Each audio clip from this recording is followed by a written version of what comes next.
Hey, what is up guys? So they finally added Divine Serpent Get over on the dueling applications such as YGO Pro, DevPro. Really amazing card. But anyways, let's go ahead and go over its effect real quick because it is so long and it's very important that we go over its effect. And then we'll talk about a new Aromage card coming out in the game. But anyways, Divine Serpent Get. So it's a level 12. It cannot be normal summoned or set. It must be special summoned by its own effect and cannot be special summoned by other ways. If a monster or monsters you control is destroyed by your opponent's attack or card effect, you can pay half of your life points to special summon this card from your hand. It cannot be targeted by card effects. If this card attacks an opponent's monster during damage step only, that monster's effects are negated. Also, its attack becomes half its original attack.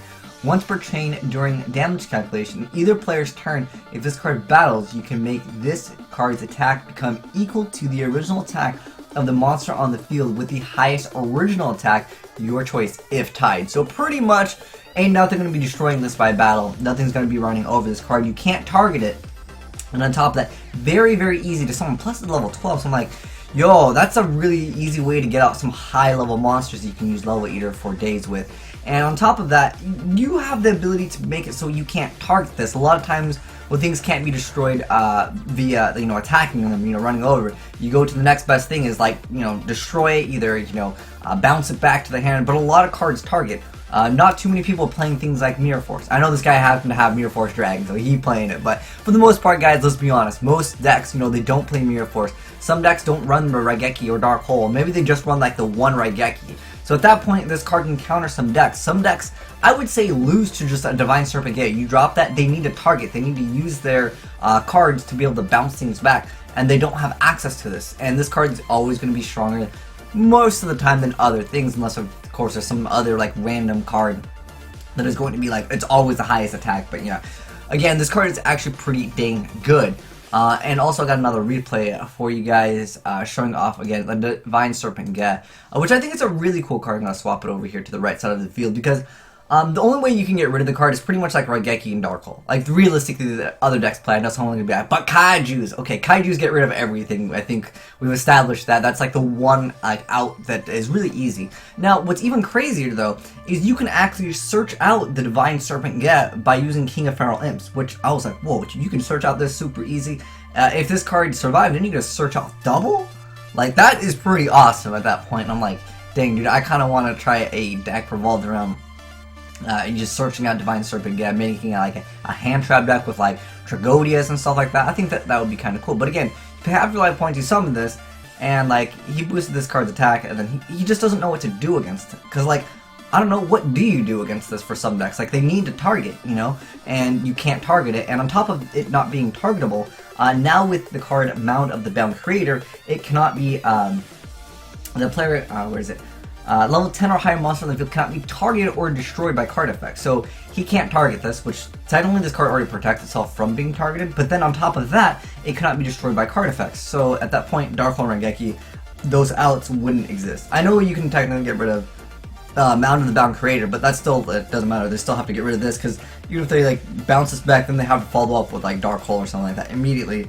Otherwise, maybe next turn they're going to have another one. And every time you're destroying a monster, they're going to take additional damage, and at that point, that's game. So Divine Serpent Get, looking pretty sweet. Let me know, guys, if you guys would try running this, because I feel like even though you have to pay half your life points, like if you have like a really good board, let's say you were able to like negate several things with your board, like you Cyber Dragon Findy, and then they follow up with like a Dark Hole, and then like, after you have a Cyber Dragon Findy, you already negated, let's say, like a Raigeki, then the Dark Hole, clear your board, you drop this, where's their out? They've lost it. So I feel like this card is really good in those decks that need that control aspect, that loses to like a Dark Hole, or like, you negate something with like Quasar, and then they like, Dark Hole you or Raigeki you after you've already negated. This could be a good follow-up play for certain decks, and there's really no downside. Like this card, to me, I don't feel like it ever is a dead card in a deck, because you just pay half of your life points. So paying half your life points, you guys know Solemn already got hit. It was already a card that it was like almost never dead, Pretty good stuff. But anyways, there is a new card that I want to talk about real quick.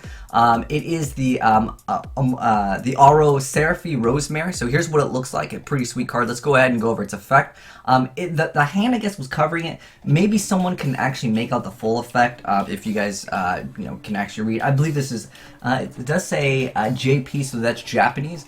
This is like the card image that we have, so it's very small, but nonetheless, let's go ahead and go over its effect that we know of so far, because again, the finger might have actually covered the partial of the effect. So anyways, it's level 5, it's a light plant type synchro, and it doesn't have its defense, but its attack is 2000, because the finger was literally covering it. But anyways, it requires 1 tuner or 1 or more non-tuner monsters, and so any deck can make it. And then if you have more life points in your opponent, plant type monsters you control gain 500 attack and defense. So at that point, it's already 2500. As long as, again, you're having more. And then once per turn, if you gain life points, target one face up. It has question mark card your opponent controls until question mark, that card's effect is negated.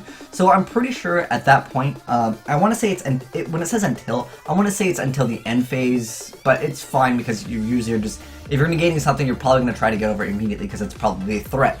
So, I don't know if this means face-up monster card, spell card, I don't know what that means. That's something new. A lot of you guys wanted my thoughts and opinions on this card. Okay, first off, guys, we don't know its full effect, but all we know, guys, that is important. We do have the other Aroma card support, that other little like tuner that I showed you guys a while back ago, and then we also have this card. So it shows that Aromages are getting more support. They're getting a Synchro, and what's cool, guys, is I don't know if you guys see this, but there's another Synchro card. I don't know if they're getting more Synchros. It'd be pretty cool to see a plant Synchro deck come back into the game, because that's been one of my favorite decks, and I think a lot of you guys like also those the plant Synchro deck. Although this one's all about gaining life points. Different gameplay mechanic in one sense, but I like that. It's a little bit different. Like, you gain life points and you get some type of effect, and the Aromages are all about gaining life points anyways. But that's a really good effect. It's definitely not too bad, and it's definitely easy to make, especially with that new tuner in the game, and especially since we have Global now in the game, and then also Spore. Like, you can make this card pretty easy, and then you can negate something. So I think it's a pretty decent card, so we'll have to wait and see what other support we get for this. But I think Aromages are looking a little bit better now that they are getting some more support, and it could be smart, guys, maybe to invest into some of these now while they are still cheap, because later on, if they get some crazy card, you guys already know the price is going to double, quadruple, triple very, very soon. But anyways, let me know your guys' thoughts on this card, the Rosemary. I think it's a pretty decent card. Like I said, it's not something that like automatically makes this deck, oh, tier 1 confirm. We gotta wait and see what else they get. But anyways, thanks for watching, guys, and make sure you guys give that like button a titty slap. And thanks for all you guys that send in those replays for the young Divine Serpent get, because I think this card is pretty sweet. That effect is seriously like half an essay though. But anyways, thanks for watching, guys, and I'm signing out.